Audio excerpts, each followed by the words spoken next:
Hello दोस्तों, नमस्कार।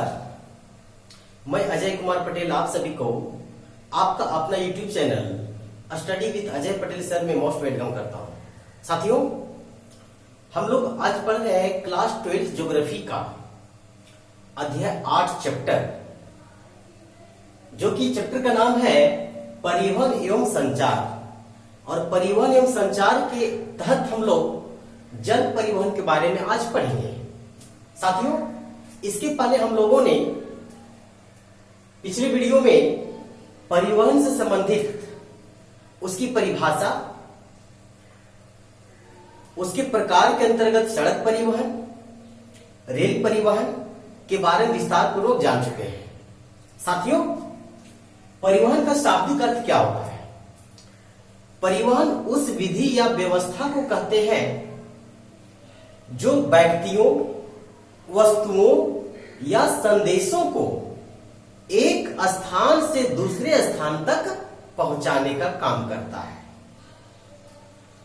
परिवहन को हम लोग मुख्यतः सड़क परिवहन, रेल परिवहन, जल परिवहन, वायु परिवहन और पाइपलाइन परिवहन में वर्गीकृत करते हैं या बांटते हैं। साथियों, आज हम लोग देखेंगे जल परिवहन के तहत जल परिवहन को प्रभावित करने वाले कौन कौन से कारक हैं और जल परिवहन के क्या लाभ हैं। दोस्तों, जल परिवहन के अंतर्गत हम लोग अंतरदेशीय हम लोग आंतरिक जलमार्ग तथा अंतरराष्ट्रीय जलमार्ग को शामिल करते हैं। ओके, जल परिवहन में अंतरदेशीय अर्थात आंतरिक जलमार्ग और अंतरराष्ट्रीय जलमार्ग को शामिल करते हैं। आंतरिक जलमार्ग के तहत क्या होता है? नदियां, झीलें, नहरें इत्यादि आते हैं। लेकिन अंतरराष्ट्रीय परिवहन के तहत हम लोग सामुद्रिक जलमार्ग को रखते हैं, है ना? सामुद्रिक मार्ग को रखा जाता है। ओके, और इसके बारे में डिटेल इसके बाद वाले वीडियो में देखेंगे। अभी हम लोग पढ़ेंगे जल मार्गों को प्रभावित करने वाले कारक। साथियों, जल मार्ग को कौन कौन से ऐसे कारक हैं जो प्रभावित करते हैं? देखिए, पहला है जल की गहराई सर्वत्र समान हो। दोस्तों, जल मार्ग का विकास कहां किया जा सकता है? जलयानों का संचालन कैसे स्थानों में किया जा सकता है? स्थान कैसा होना चाहिए जिससे कि जलयान के संचालन करने में सुविधा हो, कोई रुकावट पैदा ना हो। तो उसके तहत जल की गहराई क्या होनी चाहिए? सर्वत्र समान होनी चाहिए। जहां से जलयान संचालित होता है, गुजरता है, वहां बिल्कुल जो जल का लेवल होना चाहिए वो बिल्कुल समान होना चाहिए, सर्वत्र समान होना चाहिए, सभी जगह समान होना चाहिए। दूसरा है नदियां हिम के प्रभाव से सदा मुक्त होनी चाहिए। यदि नदियों में जल संचालन किया जाता है तो उसके परिवहन के लिए नदियां जो होनी चाहिए हिम के प्रभाव से मुक्त होनी चाहिए। बर्फीली नदियां नहीं होनी चाहिए, नहीं तो बड़े बड़े बर्फ रहेंगे, वहां पर जलयानों के संचालन में रुकावट पैदा हो सकता है। ठीक है, नेक्स्ट पॉइंट देखेंगे, नदियों के मार्ग में झरने तथा चट्टान नहीं होनी चाहिए। साथियों, अगर नदियों के मार्ग में रपट का मतलब झाड़ी वगैरह जो उग जाता है, बड़े बड़े झाड़ियां आती हैं, तो रपट, झरने, है ना, या बड़े बड़े चट्टान नहीं होनी चाहिए। चट्टान अगर रहेंगे तो जहाज वहां जाकर फंसने का डर रहता है, झील रहेंगे वहां पर भी फंसने का डर रहता है।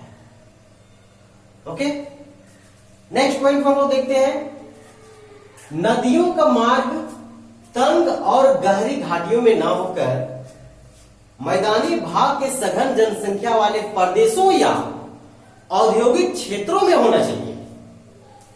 मतलब क्या है?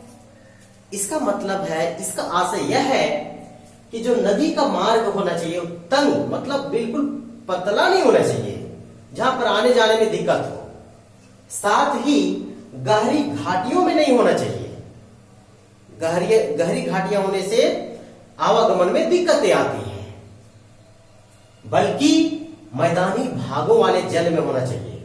मैदानी भाग के सघन जनसंख्या वाले क्षेत्रों से गुजरना चाहिए। क्यों?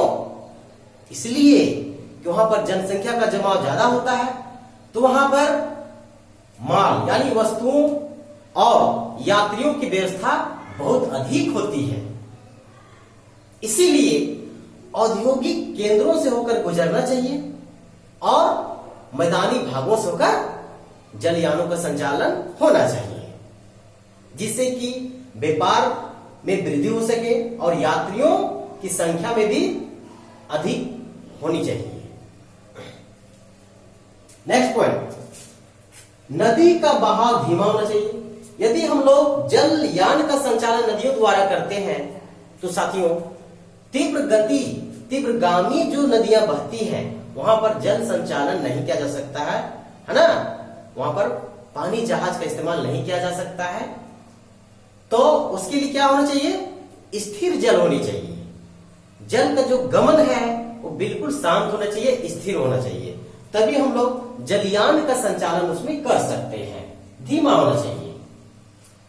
6 पॉइंट है, दलदली मार्गों में बहने वाली नदियों से भी है ना परिवहन नहीं हो सकता है। साथियों, जो इलाका, जो क्षेत्र दलदली होता है, दलदल वाला एरिया होता है, वहां पर नाव हो या जलयान पानी जहाज हो, उसके फंसने का ज्यादा डर रहता है।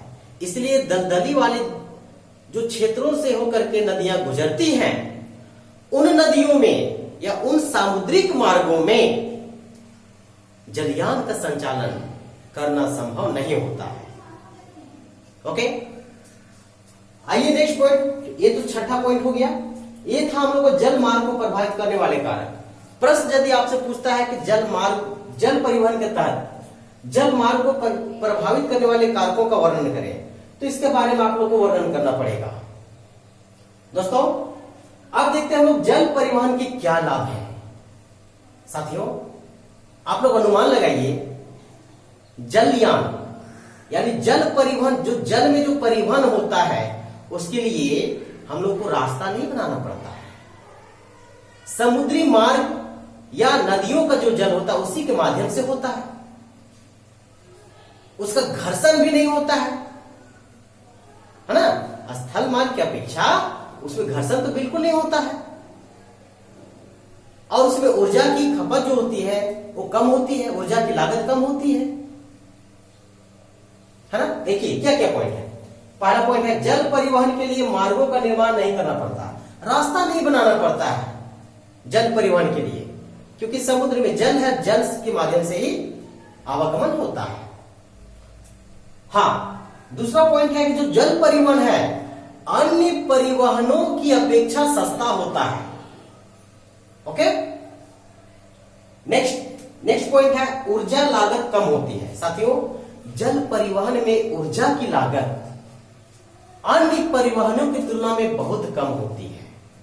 यह भी लाभ है। अगला पॉइंट देखेंगे, जो जल परिवहन के तहत जल मार्ग हो, नदी का मार्ग हो या सामुद्रिक मार्ग हो, इससे होकर छोटे से छोटे जलयानों का इस्तेमाल कर सकते हैं या बड़े से बड़े जहाजों को भी ले जाया जा सकता है, लाया जा सकता है, ले जाया जा सकता है ना। तो छोटे बड़े जलयानों का संचालन हम लोग जल परिवहन में क्या कर सकते हैं। साथियों, दोस्तों, ये आज हम लोग अभी पढ़े परिवहन एवं संचार के तहत जल परिवहन। अब हम लोग नेक्स्ट जो कल पढ़ेंगे, नेक्स्ट वीडियो में हम लोग देखेंगे कि जो आंतरिक जलमार्ग और अंतर्राष्ट्रीय जलमार्ग है, एक किन देशों में किस प्रकार की व्यवस्था की गई है,